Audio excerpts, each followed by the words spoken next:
It's just fantastic.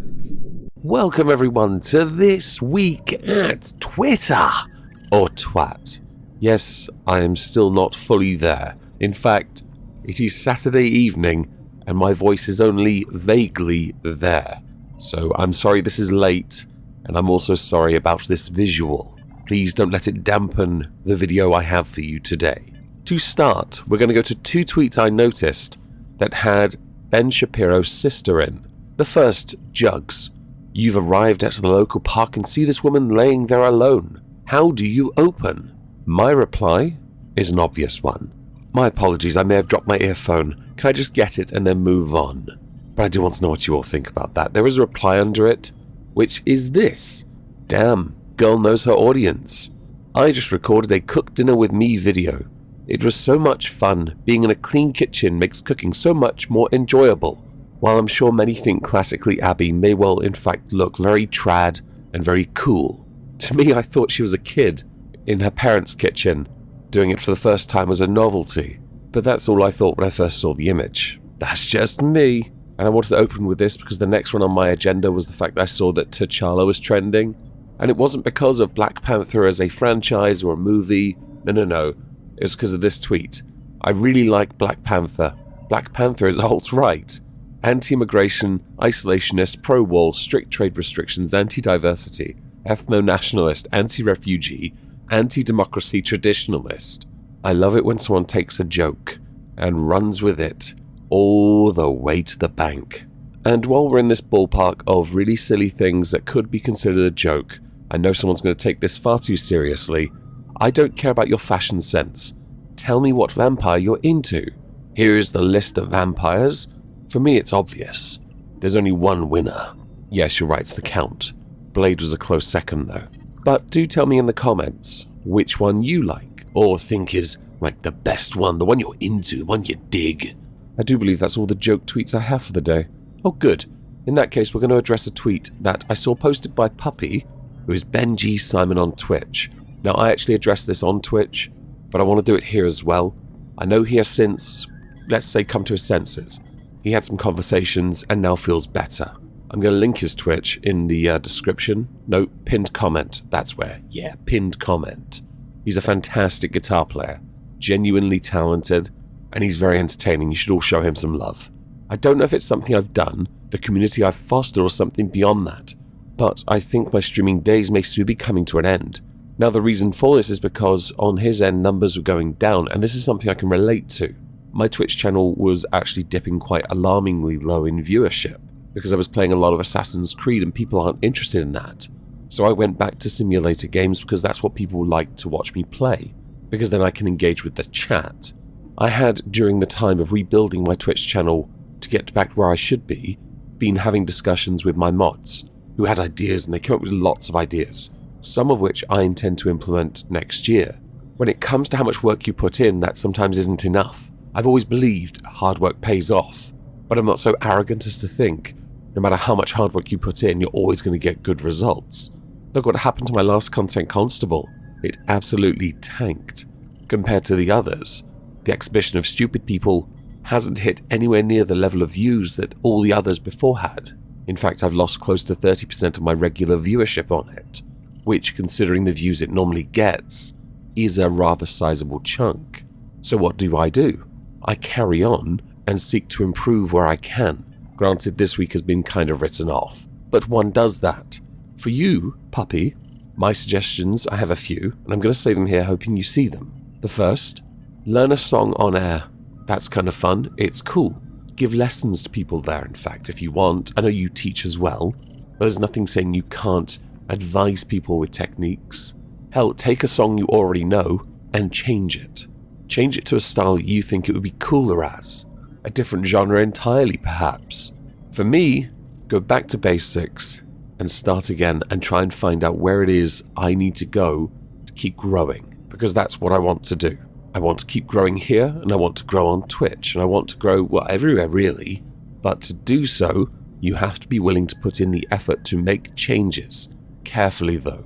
If you're one of those people that changes like that, yeah, your audience doesn't go with you. For example, true crime. That is something I intend to introduce to this channel next year. as a long-form documentary-style video. And if it goes down well, there will be more of them. Not as a, let's say, 5-a-week thing, but as something extra perhaps once a month. I do have a couple topics in mind. And I do have one that is exceptionally scrumptious. There is another thing I'd like to say though, and it concerns looking at numbers and, let's say, allowing that to control you. I myself am guilty of this, because this is my job. I have to worry about numbers. I have to be able to pay my bills and get by. So I don't do things that I should, like shill Patreon, Subscribestar, Teespring, PayPal, Streamlabs, any of that, really. I should, but I don't.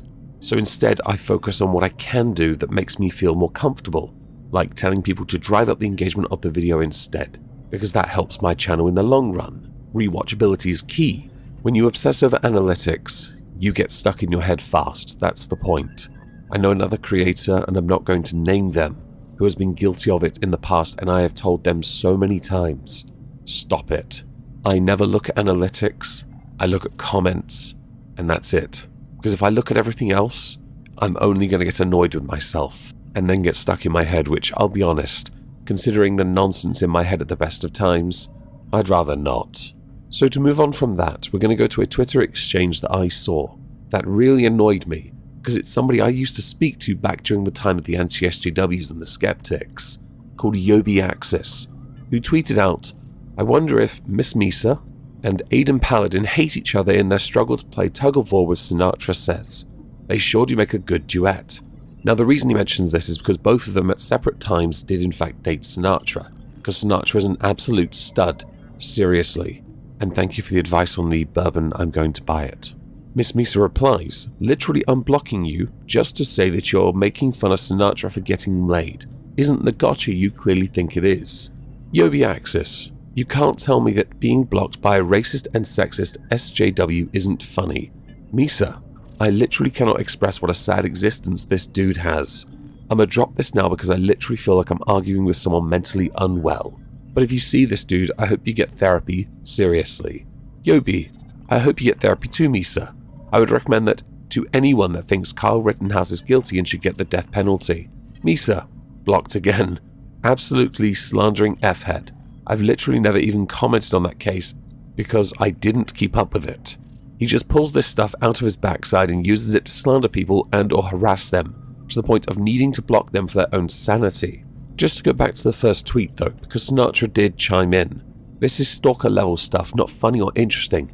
Find a new hobby, stop trying to start drama over literal years old stuff. That's the problem with Yobi though, and many others who are stuck living in the past, of a time that is not only long gone, but a time that many of us don't care about anymore.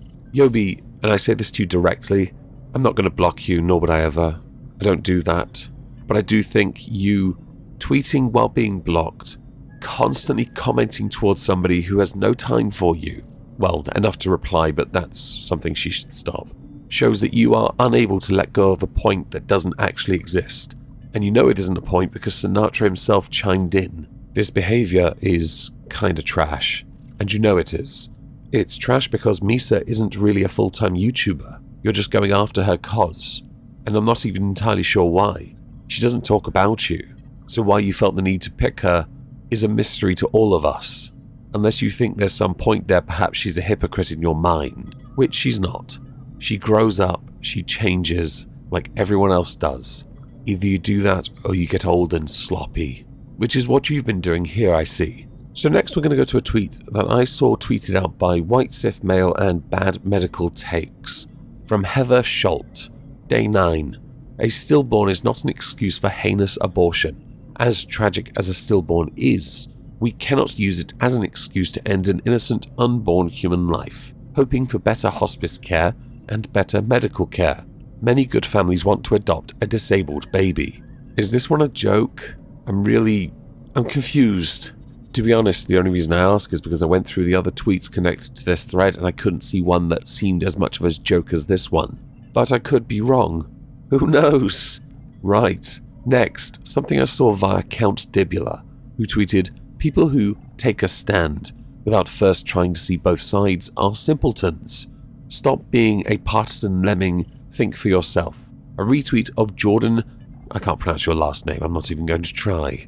Stop being the person who tries to see both sides on everything, and start being the person who can take a stand on something. The thing is, seeing both sides allows us to take a stand, and sometimes it's not a binary decision. To tweet something so nebulous opens you up to levels of criticism because you are being intentionally vague. And I did notice you accompanied this with a video from Rocky Balboa, where he lectures his son about how life beats you down. Yes, I know the speech. It is a good one, but I don't think it means what you think it means in the context of what you've tweeted. To the final tweet, even though I have many, many more, but I really don't want to show you them because some will get me demonetized. We're going to go to Cenk Uygur, or Chunks. Apparently, Joe Rogan called me silly in an interview. Hilarious. Hey meathead, you are best friends with a certifiable lunatic called Alex Jones. Hard to have any credibility on intelligence after that. And how is the deworming medicine going for you, genius? I mention this because Cenk Uygur during the Rittenhouse trial, Cenk Uygur pre the Rittenhouse trial, Cenk Uygur over everything has been obsessively talking smack about Joe Rogan. Joe Rogan is the people's champion. Left or right, it doesn't matter. People like him. It doesn't matter who he associates with, because they like him and his ideas. However, you are the absolute antithesis of that. Left or right, people do not like you. You obsess over him, claiming you could knock him out. The man would knock you out in seconds, and he has trained and given advice to some of the greatest mixed martial artists on the planet. He would destroy you, Chunk. In this instance, I'd very much like to see you two in a ring, if only to watch you bounce off the mat. Anyway, as we're done, I'd like to know what you all think, so please do let me know in the comments down below. Have a fantastic day, everyone, and thank you all very much for listening. Fingers crossed, everyone.